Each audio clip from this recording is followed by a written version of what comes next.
This week on Fault Lines, a tale of two bankruptcies. Citigroup is being rescued with billions, but where's the bailout for those who can't pay their bills? And America's economic nightmare. I'm in my hometown, Lone Star, Texas, to look at the struggle for jobs.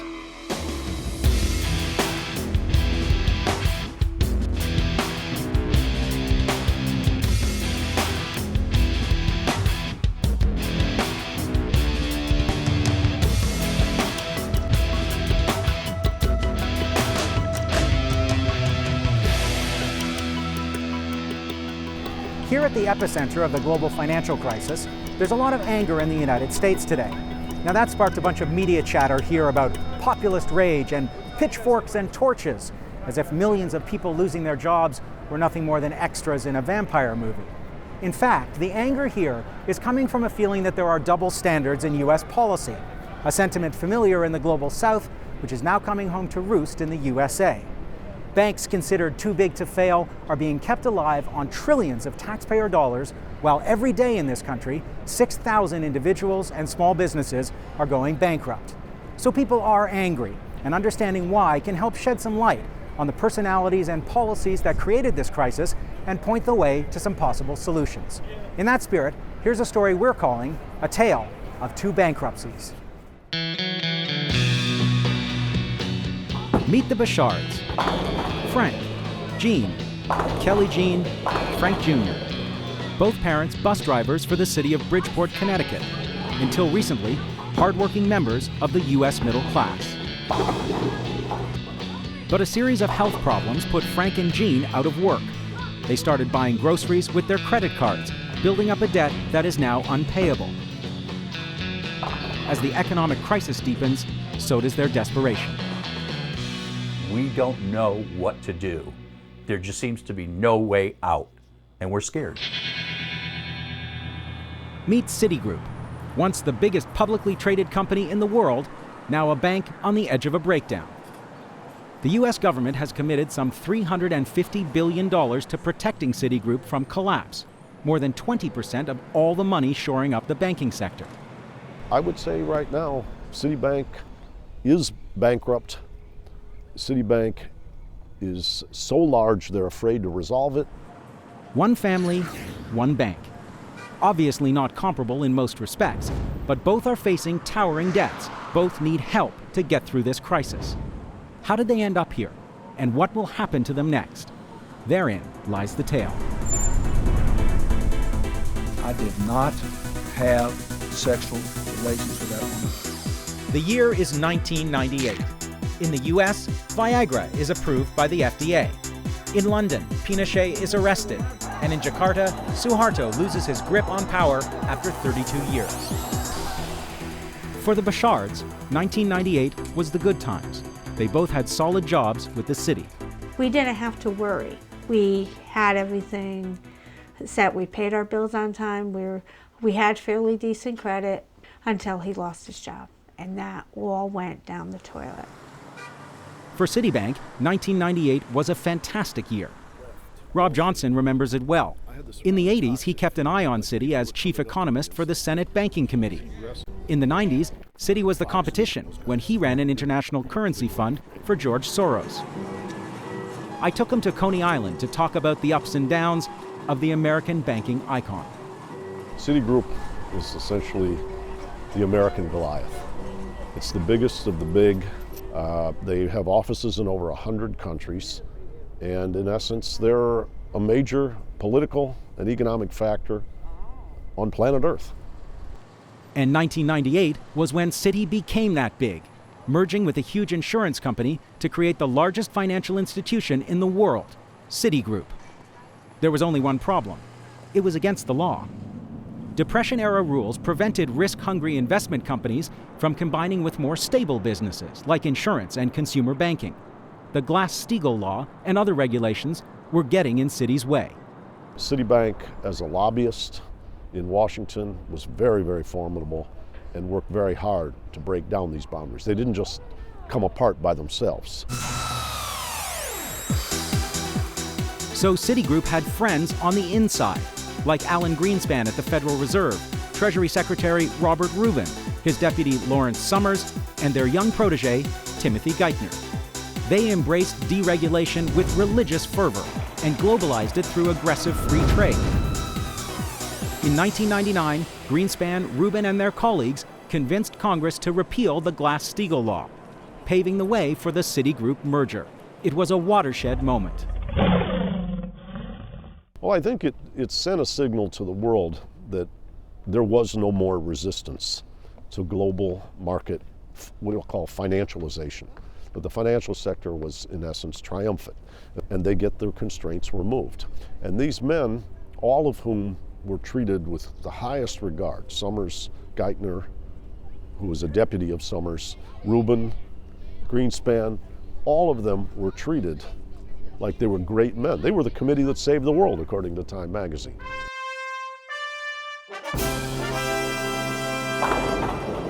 These days, the only members of the Bachard family working are the kids. Thank you. Frank and Jeanne sometimes bring dinner to Frank Jr. at the bowling alley near their house. Almost 10 years ago, Frank was diagnosed with major depressive disorder. He lost his job and applied for disability benefits. Recently, Jeanne had an accident at work and has joined her husband in both disability and unemployment. Like so many Americans in the last 20 years, when the Bachards got behind on their bills, they didn't have to look hard for cash. There was a constant stream of offers pouring through the mail slot.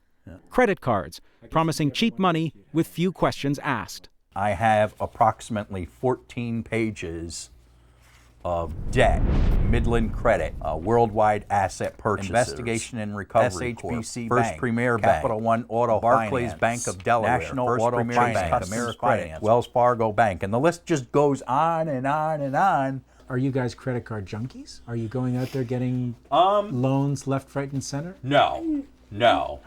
We had a period of time that we were waiting on disability from Frank. I was the only one working, and things were tight. And what we did, we applied for credit cards, and we had all intention of staying up with credit cards, but things just got so bad that we had to let them go. I always say 90% of our fights are about our bills. our bills and finances. And we've had, some pretty big fights in the past. In the corporate castles looking out over Manhattan, ever-growing debt was also becoming a daily reality.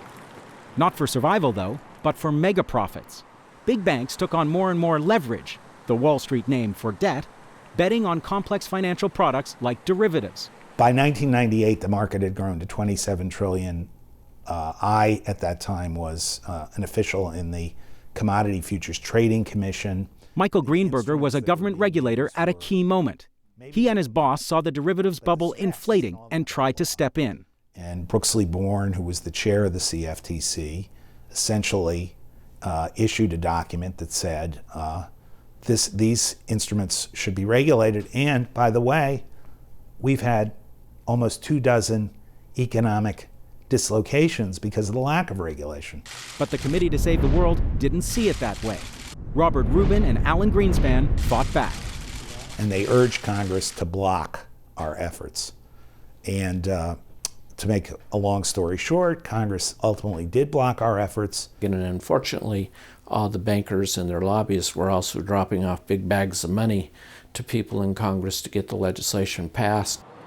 Robert Rubin left the U.S. Treasury and became chairman of the executive committee at Citigroup. The bank went on a derivatives binge, reaping big profits at high risk. They were a little bit like the coyote and the roadrunner. They went off the cliff, and then they stood there and there was no air underneath them. And as they were beginning their descent, they started to recognize their lack of controls.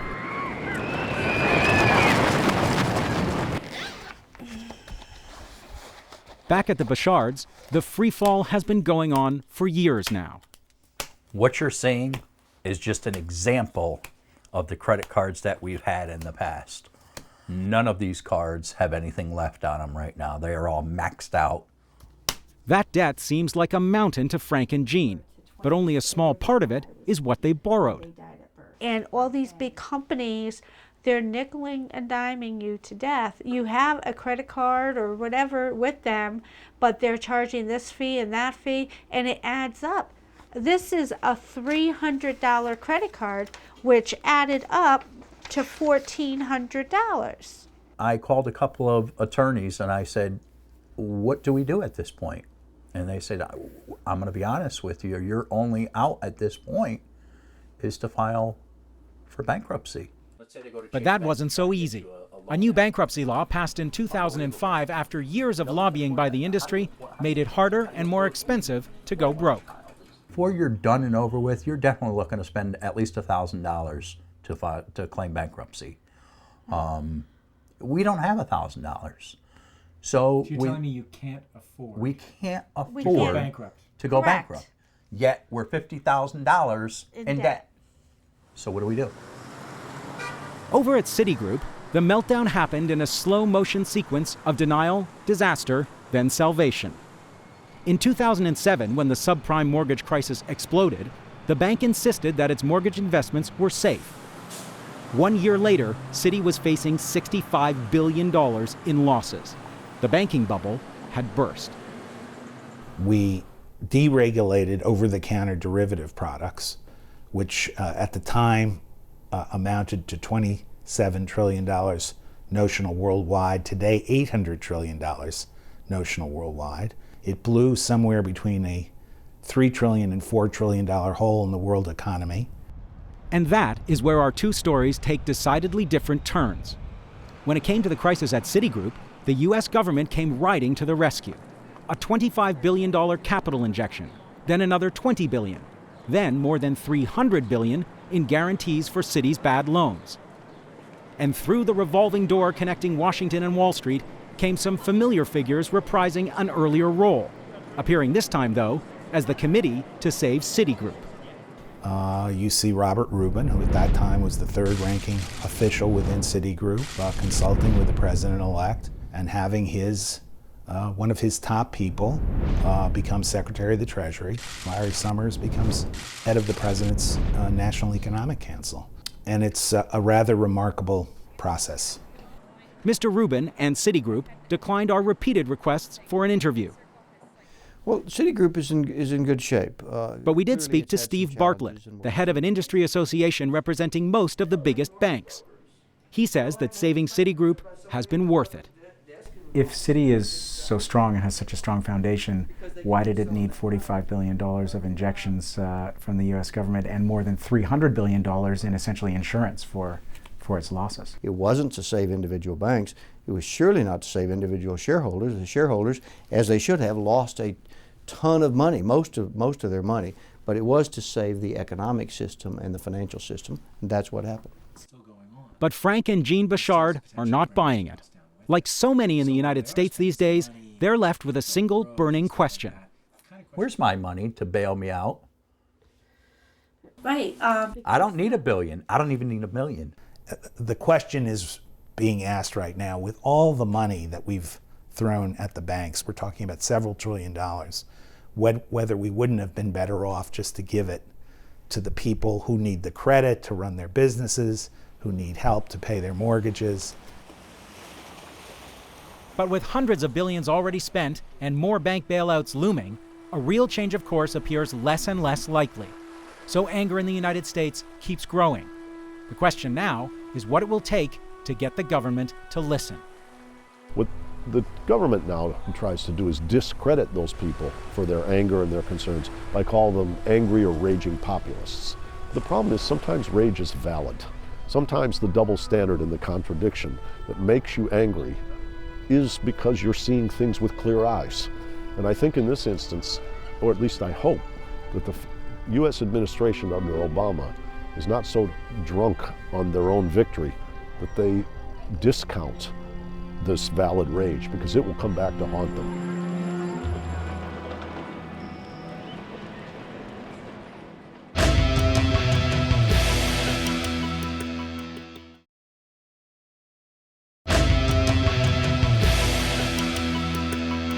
Welcome back to Fault Lines.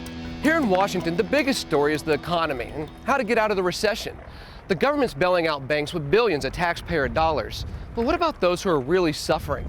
The numbers across the states are terrifying. More than 2 million people this year have lost their jobs, and nearly 50 million without health care. More every day as they lose the benefits that came with the jobs.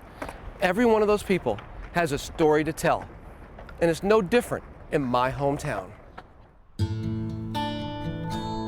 Lone Star, Texas, population 1631.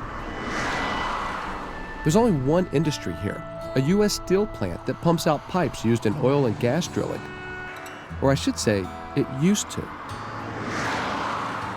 As oil prices fell over the last year, new drilling became too expensive, and the demand for pipes, the kind Lone Star is known for, dried up. If you ever wanted to see how a recession ripples through a small town, hurting everyone, Lone Star is a classic example. U.S. Steel temporarily idled the mill. About 1,000 workers are now idle too, laid off indefinitely. With no tubes to transport, truckers are hauling less. If the trucks aren't moving, the gas station isn't selling much gas. The donut shop, the tanning spot, other small businesses have fallen on hard times. But those are just the bare economic facts. For the 1,631 people of Lone Star, the pain is personal. For that part of the story, let's start with the mayor. I'm going to make banana pudding. Everybody around here is hurting financially.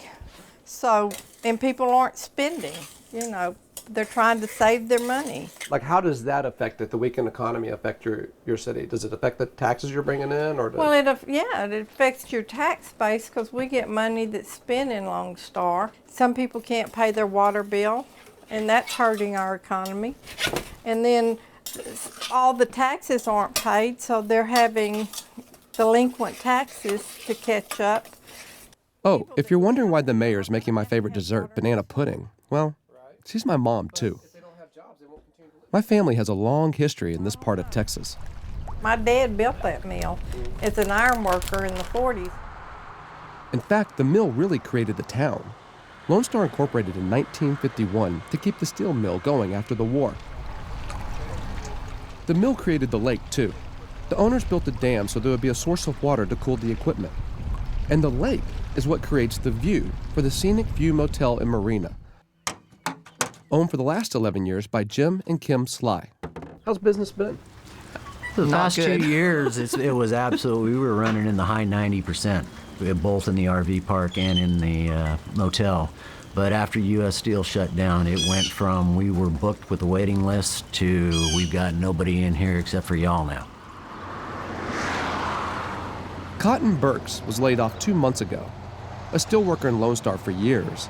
He's been through the down times before and knows how to survive. You know, you get your unemployment and you just don't buy nothing. You just pay the necessities and that's it. But he worries that this time just might be the death knell. I gotta look for an old man's job somewhere. Do you think people have to leave the area to look for those kind of jobs, or? Some of them will, yeah. Like many in this area, he blames cheap imports. President Bush, he had a tariff on foreign steel coming in. Then he lifted it because China got upset. So they went to dumping more in on it. Over at the post office, Susie Hall knows what to expect in her mailbox.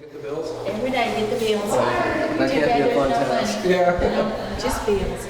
The hair salon where she works, once thriving, has plenty of appointments open these days. Well, I mean, haircuts that's like a luxury item, yeah. Susie says her husband owns the gas station on the corner, so we're gonna go talk to him next. It used to be a Chevron station, but Chevron pulled its brand because Bruce Hall wasn't selling enough gas. Because I wasn't pumping 50,000 a month, where they pulled their signs. What does that mean, they pulled the sign? What did they actually? Well, they debranded, and that when they say debrand, that means that you can't carry any Chevron products. It cost me $1,700 to pull 4 signs off of my facilities. $1,700 cost me. You had to pay. I had to pay. 17. To have people come and Yes. actually pull the signs down. Yes. It's a bitter pill to swallow. Bruce has owned the station for a dozen years, but he worked here before he bought the place, starting back when he was a teenager. I worked here probably about 28 years off and on. Look at the main highway that runs through town. The trucks are few, and many are empty. How's business? Real slow, real slow. I've pulled 2 loads in 2 weeks, and there's guys not even doing that right now. How does that compare to how business normally is, say 6 months ago? 6 months ago, you'd drop one off one day and reload and go again. We was averaging 5-6 loads a week, and sometimes run one on Saturday. I got 2 babies and rent and bills like everybody else, and we're behind, It's just tough. A 7-day-old baby and a toddler, and now trucker Alan Grissom is having to cancel his health insurance. When will you have to drop health care? This month.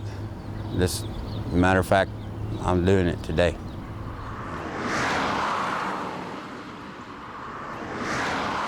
People around here come to Charles's barber shop. Think they don't need a haircut, but just to talk about what's going on.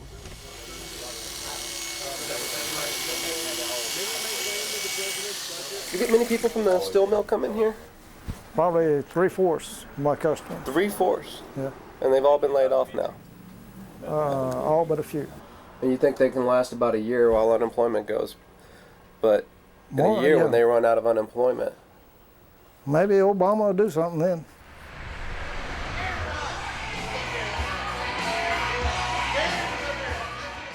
For now, workers still get together at the only local saloon to shoot pool, throw darts, and down a few beers. A way to avoid confronting a future that looks very little like the past. In the 80s, they had to lay off, and people literally, anybody that is our age or younger, had to leave the area to go find employment elsewhere. And I would say maybe half of them have come back, but the other half never did. It's 1 year from becoming a ghost town. Very much so.